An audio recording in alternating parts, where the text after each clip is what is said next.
السلام علیکم دوستو، آج کی اس ویڈیو میں آپ کے سامنے ایک عظیم الشان شہنشاہ کا ذکر کروں گی جن کا نام آپ نے کئی مرتبہ قرآن کریم کے اندر اور احادیث میں اور واقعات کے طور پر بھی سنا ہوگا۔ جی ہاں، میں بات کر رہی ہوں اللہ تبارک و تعالیٰ کے برگزیدہ نبی حضرت سلیمان علیہ السلام کی۔ حضرت سلیمان علیہ السلام وہ ہیں جو کہ حضرت داؤد علیہ السلام کے بیٹے اور اللہ کے نبی تھے۔ اللہ تعالیٰ نے آپ کو نبوت، بادشاہت، بے مثال حکمت اور ایسی سلطنت عطا فرمائی جو کسی اور کو نہیں دی گئی۔ اللہ تعالیٰ نے جنات کو آپ کے تابع کر دیا تھا۔ وہ آپ کے حکم سے عمارتیں بناتے، سمندر میں غوطہ لگاتے اور مختلف کام انجام دیتے تھے۔ ہوا آپ کے حکم سے چلتی تھی۔ جب آپ سفر کرنا چاہیں تو ہوا آپ کے تخت کو اٹھا کر لے جاتی تھی۔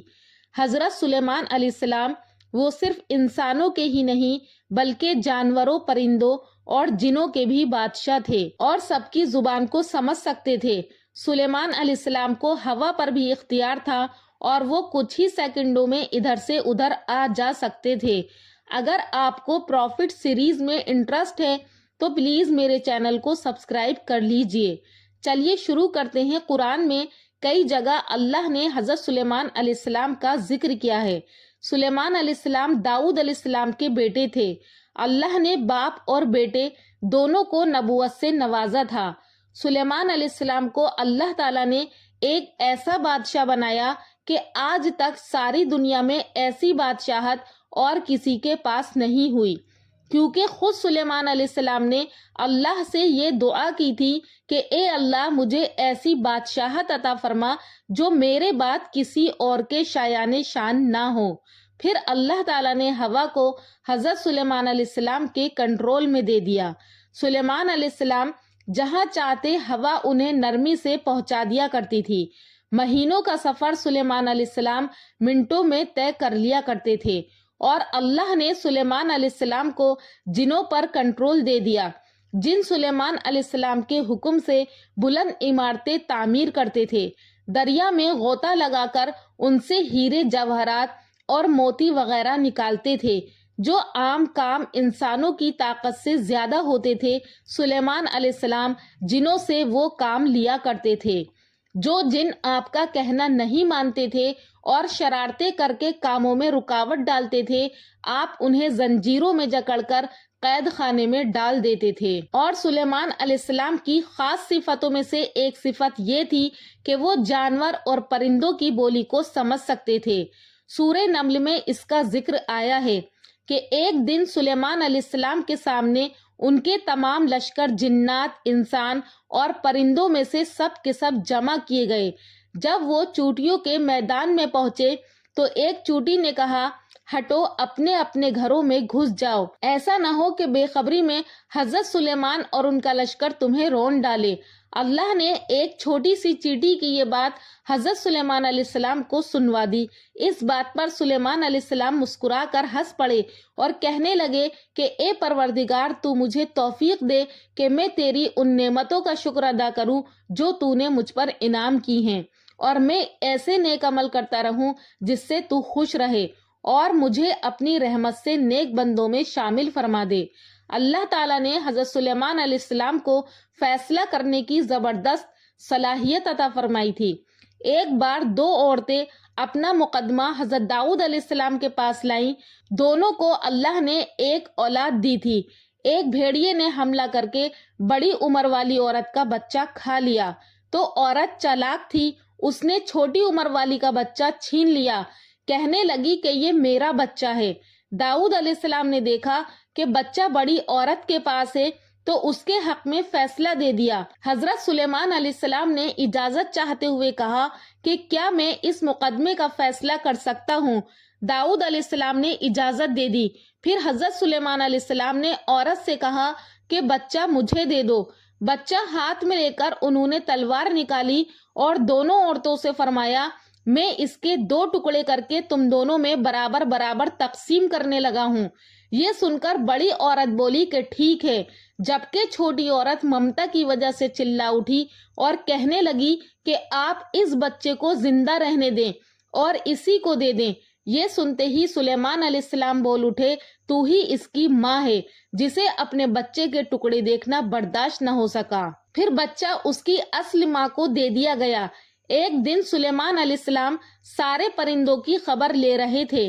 جب انہوں نے دیکھا کہ ایک پرندہ ہدہد وہاں نہیں ہے تو انہوں نے فرمایا، کیا بات ہے کہ ہدہد نظر نہیں آ رہا؟ کیا وہ واقعی غیر حاضر ہے؟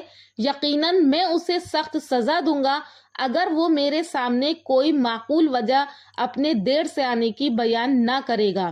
تھوڑی ہی دیر میں ہدہد وہاں آ گیا اور بولا کہ میں ایک ایسی خبر لایا ہوں کہ آپ کو اس کی خبر بھی نہیں ہے۔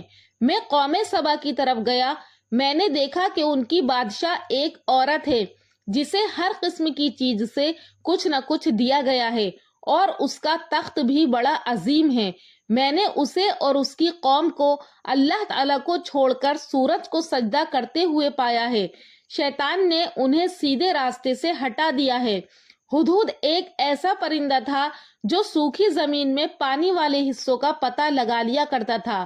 سلیمان علیہ السلام کو بھی یہی ہدہد بتایا کرتا تھا کہ پانی کہاں ہے، پھر آپ جنات کے ذریعے وہاں سے پانی نکلواتے تھے۔ جب سلیمان علیہ السلام نے یہ اطلاع سنی تو وہ بہت حیران ہوئے۔ انہوں نے ہدہد سے کہا، ہم ابھی تمہاری بات کی تصدیق کر لیتے ہیں، میرے اس خط کو لے کر جاؤ اور انہیں دے دو، پھر ان کے پاس سے آنا اور دیکھنا کہ وہ کیا جواب دیتے ہیں۔ آپ نے خط لکھ کر اسے دے دیا۔ ہدہد وہ خط لے کر خط ان کے سامنے گرا کر خود اڑ کر دیوار پر جا بیٹھتا ہے۔ خط دیکھ کر ملکہ بلقیس نے کہا کہ اے سرداروں، میری طرف ایک باوقت خط ڈالا گیا ہے جو سلیمان علیہ السلام کی طرف سے ہے اور جو بخشش کرنے والے مہربان اللہ کے نام سے شروع ہوتا ہے۔ اس میں یہ لکھا ہے کہ تم سرکشی نہ کرو اور مسلمان بن کر میرے پاس آ جاؤ۔ ملکہ بلقیس نے کہا کہ اے میرے سرداروں، تم میرے اس معاملے میں مجھے مشورہ دو، میں کسی چیز کا فیصلہ تمہاری رائے کے بغیر نہیں کرتی ہوں۔ تو سب نے جواب دیا کہ ہم طاقت اور قوت والے ہیں اور سخت لڑنے والے بھی ہیں، آگے آپ کو اختیار ہے، آپ خود ہی سوچ لیجئے کہ آپ ہمیں کیا حکم دیں گی۔ ملکہ بلقیس نے کہا کہ بادشاہ جب کسی بستی میں گھستے ہیں تو اسے اجاڑ دیتے ہیں اور وہاں کی عزت دار لوگوں کو ذلیل کر دیتے ہیں، اور یہ لوگ بھی ایسا ہی کریں گے۔ میں انہیں ایک ہدیہ بھیجتی ہوں، پھر دیکھ لوں گی کہ قاصد کس طرح کا جواب لے کر آتا ہے۔ ملکہ بلقیس یہ اندازہ کرنا چاہتی تھی کہ سلیمان علیہ السلام کس قسم کے بادشاہ ہیں اور یہ کہ وہ ان کے خلاف لڑ سکیں گے بھی یا نہیں۔ چنانچہ اس نے فلسطین کی طرف بے شمار تحفے فرمان کیے تاکہ لڑائی کی نوبت نہ آئے، لیکن جب سلیمان علیہ السلام کے پاس یہ تحفے پہنچے تو وہ غضبناک ہو گئے۔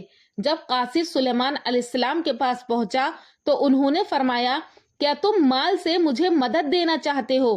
مجھے تو میرے رب نے اس سے بہت بہتر دے رکھا ہے جو اس نے تمہیں دیا ہے، بس تم ہی اپنے تحفوں سے خوش رہو، جاؤ واپس لوٹ جاؤ۔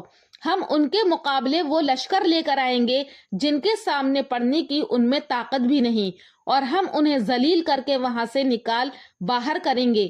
قاصد ان کا جواب سن کر اور یہ صورتحال دیکھ کر دہشت زدہ ہو گیا۔ اس نے ملکہ بلقیس کی طرف جا کر یہ ساری حقیقت بیان کر دی۔ ملکہ بلقیس نے سلیمان علیہ السلام کو پیغام بھجوایا کہ ہم اسلام قبول کرنے کے لیے تیار ہیں۔ جب یہ پیغام سلیمان علیہ السلام تک پہنچا تو آپ نے اپنے درباریوں کی طرف متوجہ ہو کر کہا کہ اے سرداروں، تم میں سے کوئی ہے جو ملکہ بلقیس کے یہاں پہنچنے سے پہلے ان کا تخت یہاں لا کر رکھ دے؟ تو ایک جن نے کہا کہ آپ اپنی مجلس سے اٹھیں، اس سے پہلے ہی میں ان کا تخت آپ کے پاس لا دیتا ہوں۔ پھر ایک شخص جس کے پاس کتاب کا علم تھا، جس کا نام آصف بن برقیہ بتایا جاتا ہے، وہ بولا کہ آپ پلک جھپکائیں، اس سے پہلے میں ان کا تخت آپ کے پاس پہنچا سکتا ہوں۔ اور اس نے فوراً ملکہ بلقیس کا تخت سلیمان علیہ السلام کے سامنے لا کر رکھ دیا۔ جب سلیمان علیہ السلام نے تخت کو اپنے سامنے پایا تو انہوں نے فرمایا، یہ میرے رب کا فضل ہے تاکہ وہ مجھے آزمائے کہ میں شکر گزاری کرتا ہوں یا نہ شکری کرتا ہوں۔ جو شکر گزاری کرے وہ اپنے ہی نفع کے لیے شکر گزار ہے، اور جو ناشکری کرتا ہے تو میرا پروردگار اس سے بے پرواہ ہے اور کرم کرنے والا ہے۔ پھر حضرت سلیمان علیہ السلام نے اس تخت میں تبدیلی کا حکم دیا۔ اس تخت میں سے ہیرے جواہرات نکال دیے گئے اور دوسری جگہ پر لگا دیے گئے تاکہ اس کی صورت بدل جائے۔ پھر جب ملکہ بلقیس وہاں آ گئیں تو ان سے پوچھا گیا، کیا آپ کا تخت بھی ایسا ہی ہے؟ ملکہ بلقیس نے نہ تو ہاں کہا، کیونکہ وہ تو اپنا تخت پیچھے اپنی قوم سبا کے علاقے میں چھوڑ کر آئی تھی، اور نہ ہی انہوں نے نہ کہا، کیونکہ یہ انہی کا تخت محسوس ہو رہا تھا۔ البتہ اس میں کچھ تبدیلی محسوس ضرور ہوئی تھی۔ کافی سوچ کر انہوں نے جواب دیا کہ یہ تخت میرا ہی لگتا ہے۔ اس کے بعد سلیمان علیہ السلام ملکہ بلقیس کو ایک محل میں لے گئے۔ سلیمان علیہ السلام اپنی سلطنت کا ایک ایسا منظر دکھانا چاہتے تھے جو کسی انسان نے نہ پہلے دیکھا ہو۔ یہ محل مکمل طور پر شیشے کا بنا ہوا تھا۔ اس سے دوسری طرف دیکھا جا سکتا تھا۔ فرش بھی شیشے کا تھا۔ شیشے کے نیچے پانی چھوڑا گیا تھا۔ پانی چلتا رہتا تھا۔ آپ ملکہ بلقیس کو لے کر اس محل میں داخل ہوئے تو وہ بہت حیران ہوئی کہ اس محل میں تو پانی بہہ رہا ہے۔ انہوں نے اپنا لباس کچھ اوپر کر لیا تاکہ وہ بھیگ نہ جائے۔ پھر ملکہ بلقیس نے اپنا پیر پانی پر رکھنا چاہا تو وہ شیشے پر پڑا۔ اس بات پر ملکہ بلقیس کو بہت شرمندگی محسوس ہوئی کہ وہ دھوکہ کھا گئیں۔ یہ شیشے کا محل اتنا عالیشان تھا کہ اسے جنوں کے ذریعے بنایا گیا تھا۔ سلیمان علیہ السلام نے فرمایا کہ یہ ایسا محل ہے جس میں نیچے بھی شیشے جڑے ہوئے ہیں۔ یہ عظیم سلطنت دیکھ کر وہ جان گئیں کہ سلیمان علیہ السلام صرف بادشاہ ہی نہیں ہیں بلکہ اللہ کے نبی بھی ہیں۔ سلیمان علیہ السلام نے ملکہ بلقیس کو ایسے معجزات اس لیے دکھائے تاکہ انہیں یقین ہو جائے کہ اگر دنیا کی سلطنت اتنی بہترین ہو سکتی ہے تو پھر اللہ کیسا بادشاہ ہوگا۔ اللہ کے سامنے سورج تو کچھ بھی نہیں جس کی وہ عبادت کیا کرتی تھی۔ ملکہ بلقیس کہنے لگی کہ اے میرے پروردگار، میں نے اپنی جان پر بہت ظلم کیا۔ اب میں سلیمان علیہ السلام کے ساتھ اللہ کی فرمانبردار بندی ہوں۔ ملکہ بلقیس کے ساتھ ساتھ ان کی پوری قوم ایمان لے آئی۔ سلیمان علیہ السلام کا سب سے بڑا کارنامہ یہ ہے کہ سلیمان علیہ السلام نے مسجد الاقصی تعمیر کروائی۔ اس کی پہلی تعمیر یعقوب علیہ السلام نے کروائی تھی، لیکن جب بخت نصر نے اپنا قبضہ جما لیا تو اس نے مسجد اقصی توڑ دی تھی۔ لیکن جب سلیمان علیہ السلام کو اللہ تعالیٰ نے بادشاہت عطا کی تو انہوں نے مسجد اقصی کی تعمیر شروع کروا دی۔ اس کے ساتھ ساتھ انہوں نے ہیکل سلیمانی بھی تعمیر کروایا۔ یہود آج تک اس کو مقدس سمجھتے ہیں۔ یہ ہیکل سلیمانی مسجد اقصی کے بالکل قریب ہے۔ رسول اللہ صلی اللہ علیہ وسلم نے فرمایا کہ مسجد حرم میں ایک نماز کا ثواب 1,00,000 نمازوں کے برابر ہے۔ مسجد نبوی میں ایک نماز کا ثواب 1,000 نمازوں کے برابر ہے، اور مسجد اقصی میں 500 نمازوں کے برابر ہے۔ رسول اللہ صلی اللہ علیہ وسلم نے فرمایا کہ جب سلیمان علیہ السلام نے بیت المقدس کو تعمیر کیا تو اللہ تعالیٰ سے 3 دعائیں مانگی۔ ان میں سے اللہ تعالیٰ نے 2 دعائیں قبول فرمائی اور ایک کے بارے میں ہم امید کرتے ہیں کہ وہ ہمیں ملے گی۔ سلیمان علیہ السلام نے پہلی دعا یہ مانگی کہ اے اللہ، مجھے ایسی حکومت دے جو تیری حکومت کے موافق ہو، یعنی عدل و انصاف کی فراوانی ہو اور کسی پر ظلم نہ ہو۔ اللہ نے یہ دعا قبول فرمائی۔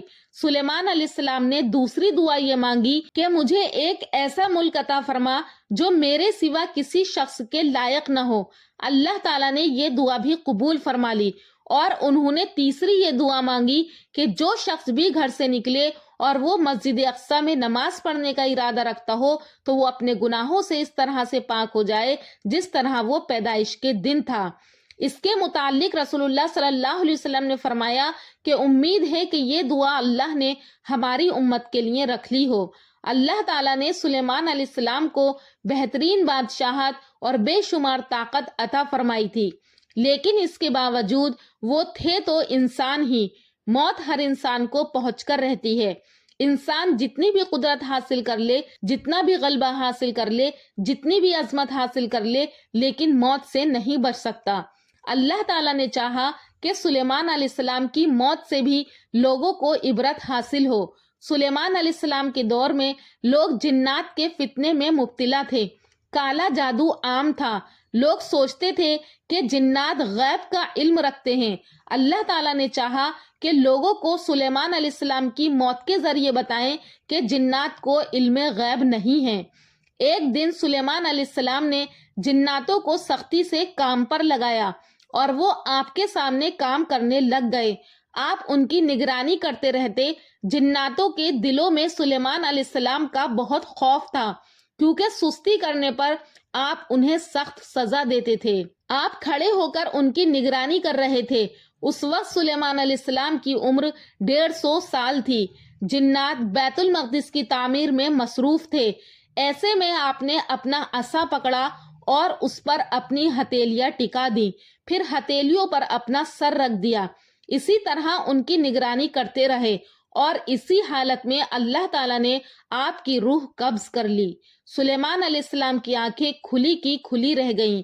ادھر جن مسلسل کام کرتے رہے، وہ یہی خیال کر رہے تھے کہ سلیمان علیہ السلام زندہ ہیں اور انہیں دیکھ رہے ہیں۔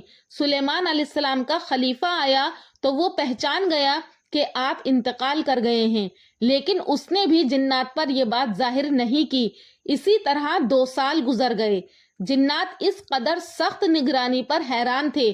وہ دیکھ رہے تھے کہ 2 سال سے سلیمان علیہ السلام نے حرکت تک نہیں کی، پلک تک نہیں جھپکائی۔ پھر سلیمان علیہ السلام کے عصا پر دیمک لگ گئی۔ وہ اندر ہی اندر اس لکڑی کو کھوکھلا کرتی رہی۔ آخر وہ لاٹھی ٹوٹ گئی۔ سلیمان علیہ السلام زمین پر گر گئے۔ اس وقت جنات کو پتا چلا کہ ان کی وفات ہوئے تو عرصہ گزر چکا ہے۔ تب سلیمان علیہ السلام کی ساری قوم کو پتا چل گیا کہ جنات کو غیب کا علم نہیں ہے، بلکہ جن تو انسانوں سے کم عقل رکھتے ہیں۔ جب سلیمان علیہ السلام گر پڑے تو اس وقت جنات جان گئے اگر وہ غیب کا علم رکھتے تو اس ذلت کے عذاب میں مبتلا نہ ہوتے۔ اسی طرح اللہ نے لوگوں کو سمجھایا کہ جنات بھی اللہ کی مخلوق ہیں اور اللہ سے اوپر نہیں ہو سکتے، اور اسی کے ساتھ ساتھ حضرت سلیمان علیہ السلام کا قصہ اپنے اختتام کو پہنچا۔ سامعین، سلیمان علیہ السلام کی زندگی سے ہمیں یہ سبق ملتا ہے کہ اللہ کے سوا اور کوئی عبادت کے لائق نہیں۔ جو کوئی بھی اللہ کے سوا کسی اور کی عبادت کرے گا وہ صرف اور صرف ذلیل و خوار ہوگا۔ ہمیں یہ بھی سبق ملتا ہے کہ ہمیں ہر وقت اللہ کا شکر ادا کرنا چاہیے اور دل کھول کر اللہ سے دعائیں مانگنی چاہیے۔ سلیمان علیہ السلام نے اللہ سے ایک ایسی بادشاہت مانگی جو کسی کے پاس نہ ہو۔ اللہ نے ان کی یہ دعا قبول فرمائی۔ ممکن اور ناممکن یہ ہمارے دماغ کی حدود ہیں۔ اللہ کے لیے سب ممکن ہے، اس لیے اللہ سے خوب دعائیں مانگا کریں۔ تو یہ تھا حضرت سلیمان علیہ السلام کا واقعہ۔ یہ واقعہ آپ اپنے گھر میں اپنے بچوں کو سنائیں تاکہ ان کو معلوم ہو کہ اس طرح کے بھی ایک پیغمبر گزرے ہیں جن کی دنیا کی ہر چیز پر حکومت تھی۔ یقیناً یہ واقعہ بچوں کو بہت انٹرسٹڈ لگے گا۔ دوستوں، امید کرتی ہوں کہ آپ کو حضرت سلیمان علیہ السلام کا یہ واقعہ پسند آیا ہوگا۔ اگر پسند آیا ہے تو ہمارے چینل نوری اسلامک ٹیوبر کو ضرور سبسکرائب کریں، اور اسی طرح کی اسلامک ویڈیوز کے لیے ہمارے چینل کو سبسکرائب کریں اور کامنٹ سیکشن میں اپنی رائے کا اظہار کریں۔ انشاءاللہ پھر ملاقات کروں گی ایک اور اچھے ٹاپک کے ساتھ اگلی ویڈیو میں۔ تب تک کے لیے اللہ حافظ۔